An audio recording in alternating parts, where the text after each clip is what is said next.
I am Rick Warner. I'm the lead investigator for Phantom Detectives Paranormal Investigation Team, and I'm here today looking for ghosts. And oh, I believe I found one. It's showtime. It might be the most common trope when it comes to scary stories, horror movies, and unexplained encounters. Spirits from beyond, lost souls, shadowy apparitions. We're talking ghosts. Now, whether you believe in them or not, sometimes you might get that creepy feeling that you're not alone in a room when you are, or maybe an object moved without you touching it. These are the kinds of things that the Phantom Detectives investigate. And we're here with the lead investigator and tech manager with the Phantom Detectives. This is Rick Warner. Welcome back to Delmarva Hey guys, Life. it's good to see you again. Yeah, so tell us, what is involved in conducting a paranormal investigation? Well, the first thing is, you have a case, or somebody presents a case to you. And in our case, usually we'll have someone that'll go online and fill out a form and write some details about some paranormal activity that they're experiencing in their home or business. Right. And then after that, once we go through and read, what the case is, the next step is that we conduct a client interview, which what I do is I call them up and ask them about, what they're experiencing and things like that. Now, you've caught paranormal activity. Yes, we have. As an example, one of the places we went to, it was called the Governor Ross Mansion in Seaford, Delaware. Right. Yeah. And we were taking thermal images. It's a thermal camera that uses infrared light spectrum, which is, it's a spectrum of light that we don't see. We don't see it, right. But the spirit world can be able to work with and see that. For an example, let's say in one case there was like a stainless steel top. It was like you put your hand on it, it was like ice cold. But you're getting a hot spot there. That doesn't make sense. There's no heat source. So why are you getting that heat? So that would spell that there could be something paranormal there.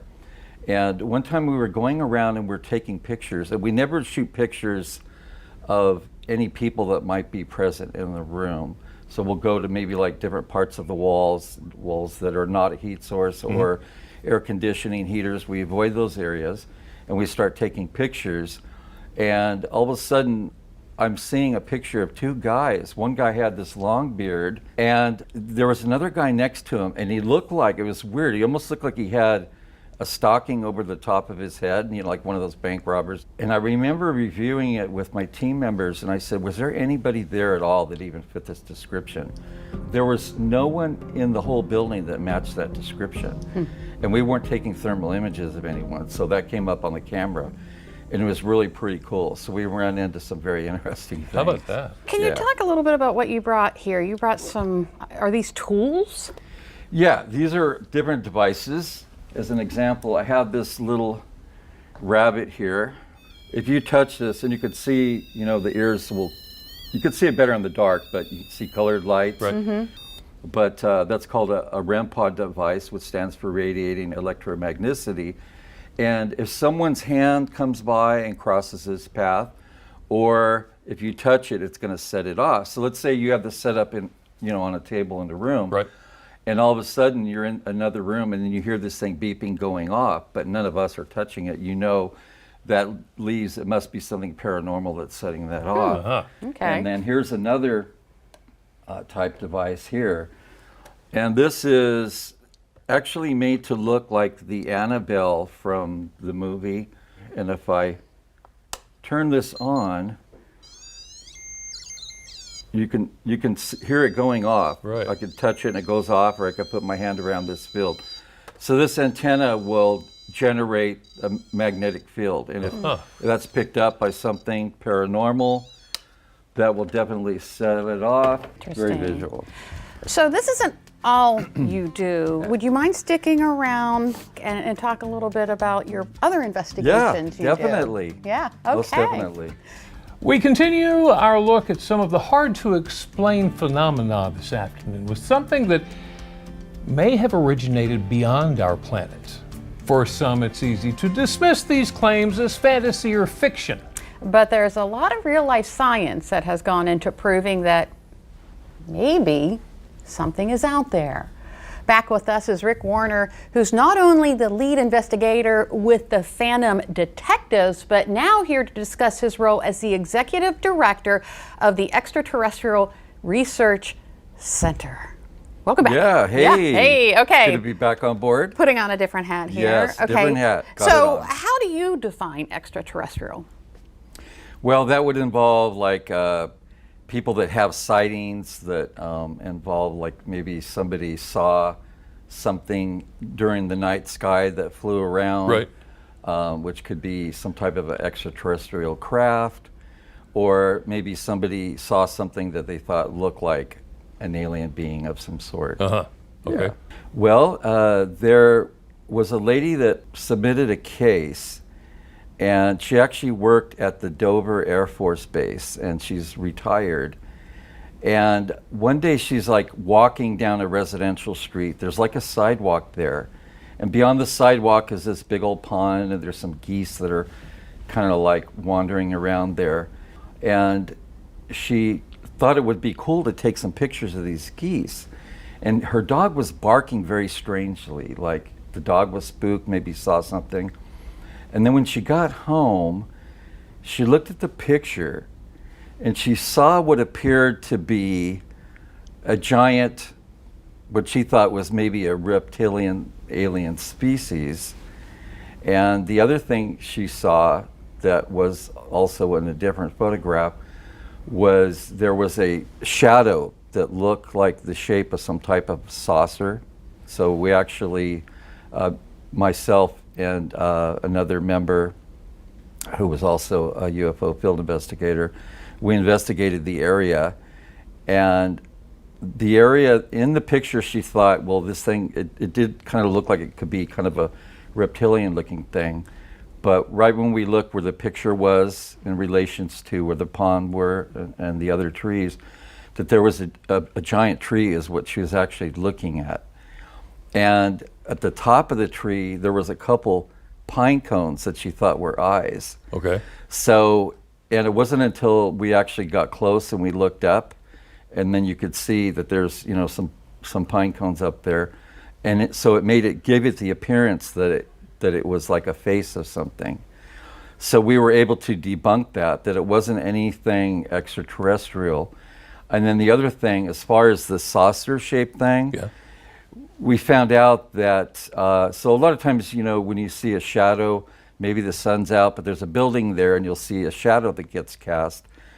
But if you look on a rainy day, like when cars drive by and you look underneath the car, you could also see a shadow as the car, you know, runs down the road.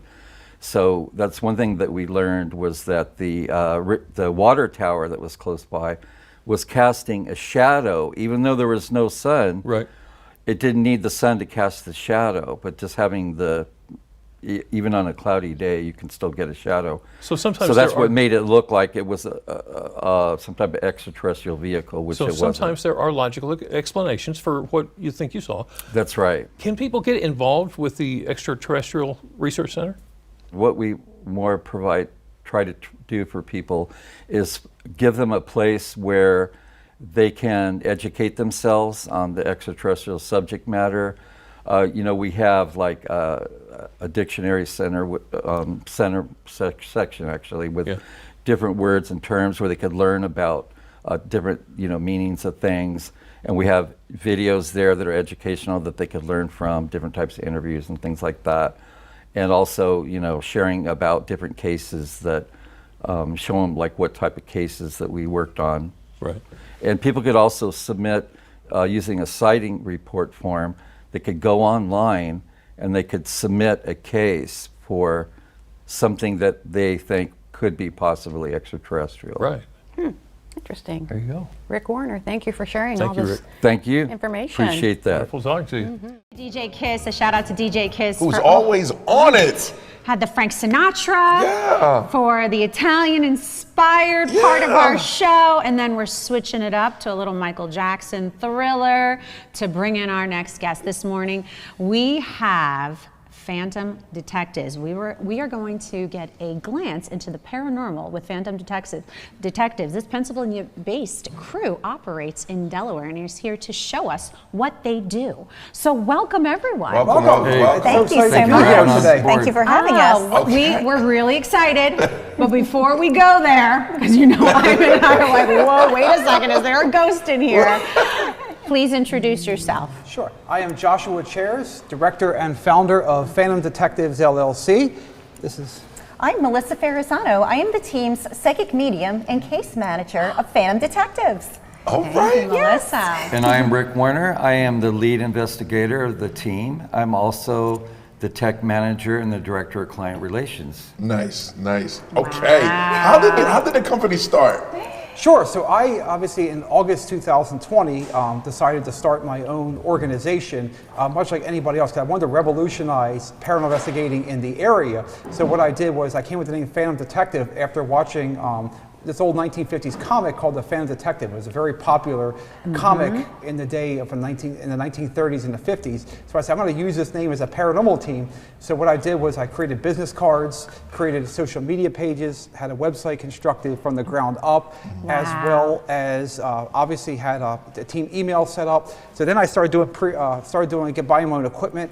Okay. And then what we did was we went ahead and we did a pre-investigation at a place called the Selma Mansion, which is in Norristown, Pennsylvania. Okay. And we learned under a guy named Brian J. Cano from a show called The Haunted Collector with John Zaffis. And he gave us some equipment on how to use EMF meters, how to use voice recorders, how to also properly map with the SLS camera. So he gave us all these knowledge, and we took that knowledge and we did our first investigation at the Sanderson Museum in December 2020.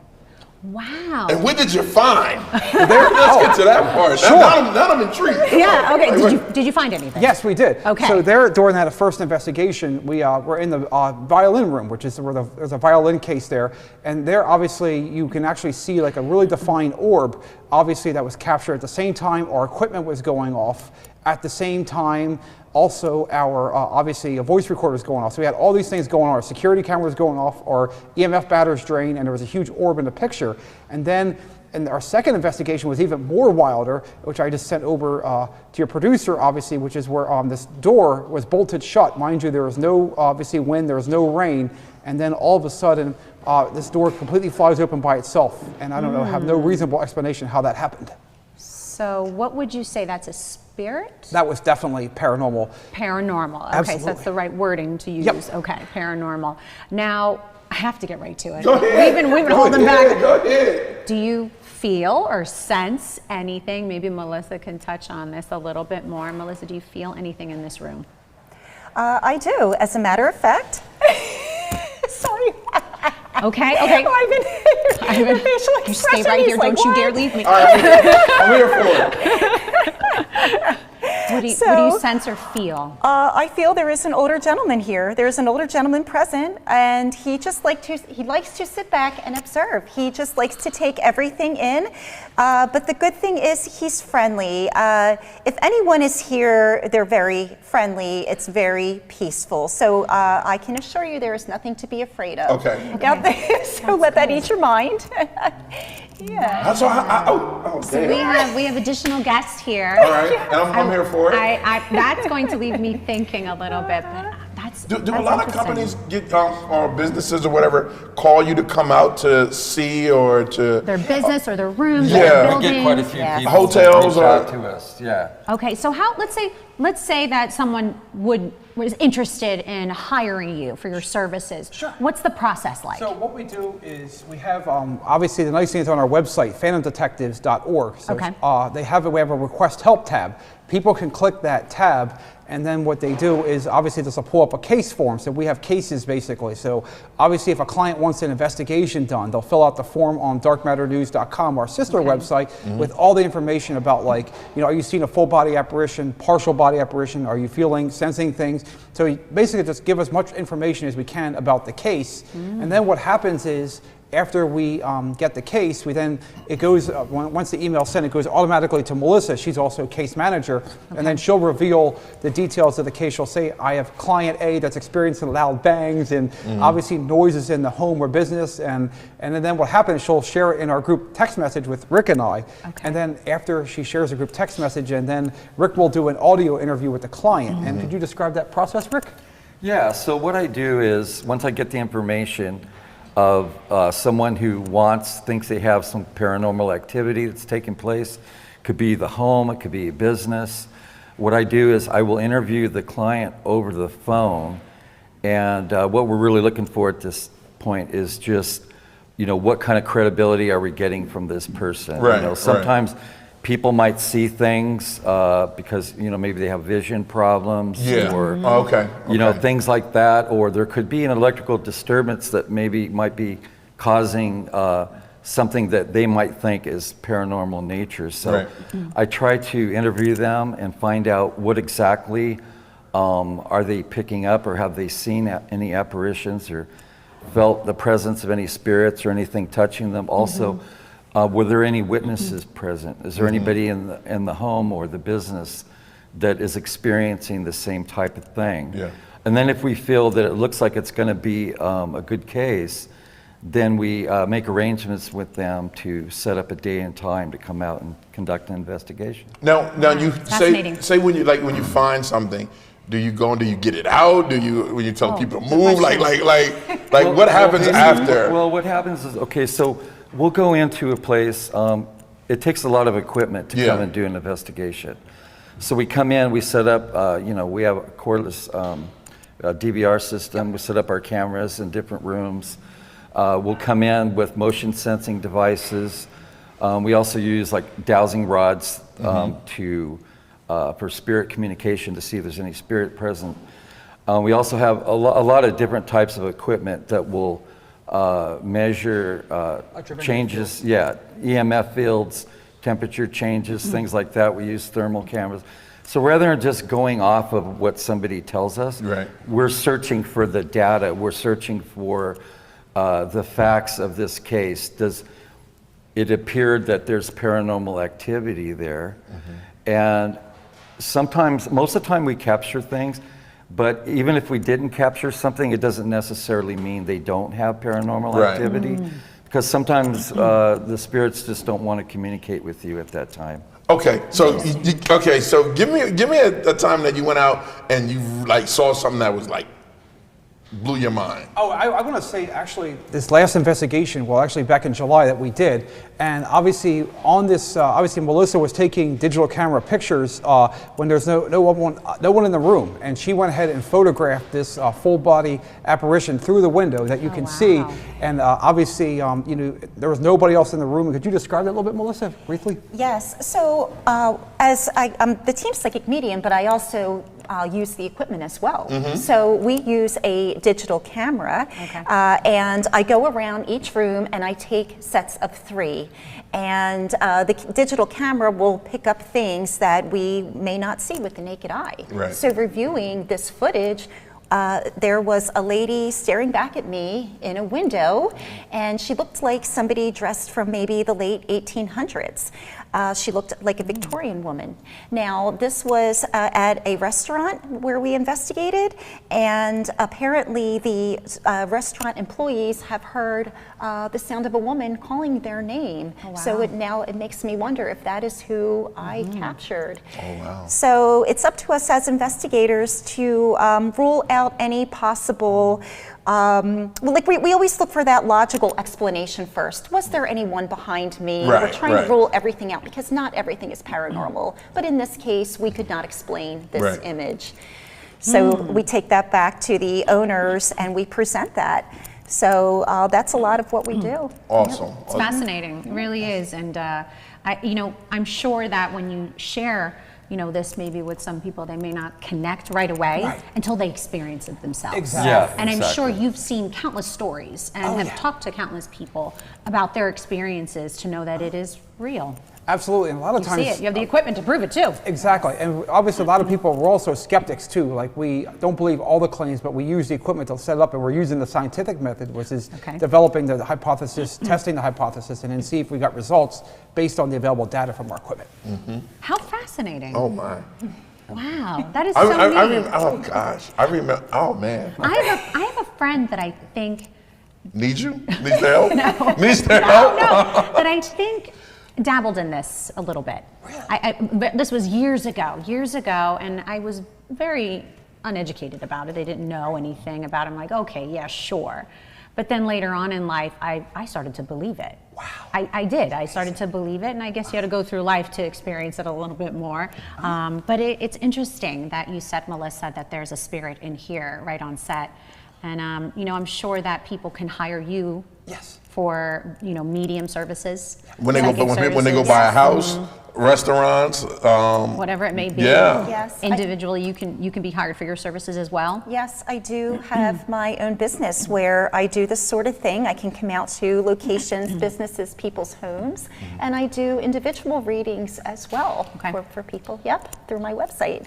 That's exciting too. Well, look at that. Yeah. We're gonna get a read on the new DETV office and floor that we have here. We got to make sure everything's good, clear the air of any bad energy, make sure we're good. Any bad spirits, they got to go out that door. Yeah, you got to pay a fare. Sometimes the spirits, you go into a place and you get some that are very welcoming, they're very warm, like they're okay with you being there. Okay. Because we'll do things like EVP sessions, we'll have our digital recorders on, we'll ask questions, try to get a word or a sentence, and we'll use our instruments and things as we're asking questions.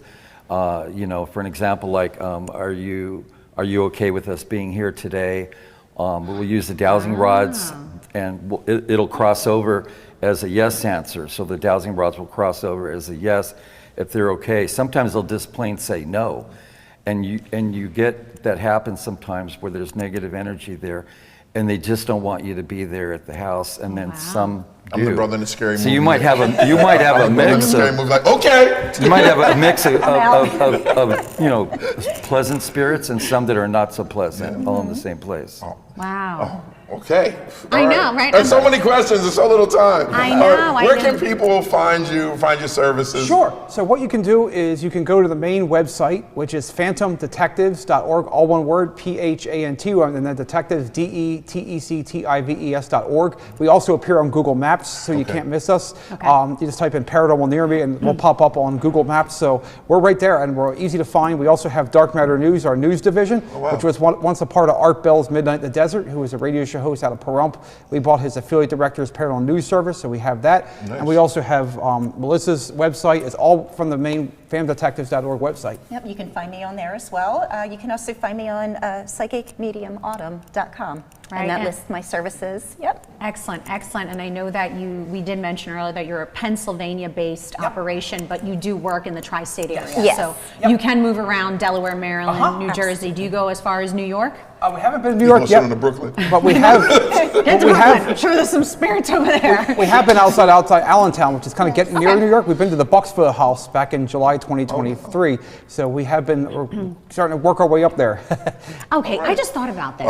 Have you ever visited Pennhurst? Yes, we have, and I heard there are a lot of spirits over there still. My sister's boyfriend's nephew's uncle actually owns it. Okay, so you know people over there. Yes. I've heard that there are still spirits there. Yes. Yes. I feel it when Absolutely. Have you ever been to Pennhurst Asylum before? I'm good. No. Brothers don't let you pass the credits. So I happen, a little fun fact about me, I like to visit haunted attractions around this time of the year. Okay. And I have visited Pennhurst Asylum before in Pennsylvania, and they always say that they talk about the paranormal activity that is present still to this day, and you could feel it when you walk on the grounds. You could feel it, and I'm not even in tune with it, but you feel that, like the energy, like you get like a shiver, and you're like, okay, there's something here. Something's here. Absolutely. Oh boy, I know. All right, well, thank you so much. Thanks for stopping by. Thank you. We have to bring you back. It was really fascinating. Thank you for sharing with us more about Phantom Detectives. Thank you so much. Thanks for having us on Thank you, board. guys. All right, we got to bring them back. Yes. And so we go from Phantom Detectives to now capeless superheroes. The teachers in Dot Food are coming up next. Do you smell that? Smells like Italian food. That damn brio. Yes. Hang around. We'll be right back. We'll see you soon, but you say buongiorno Wilmington. Buongiorno. No, Wilmington.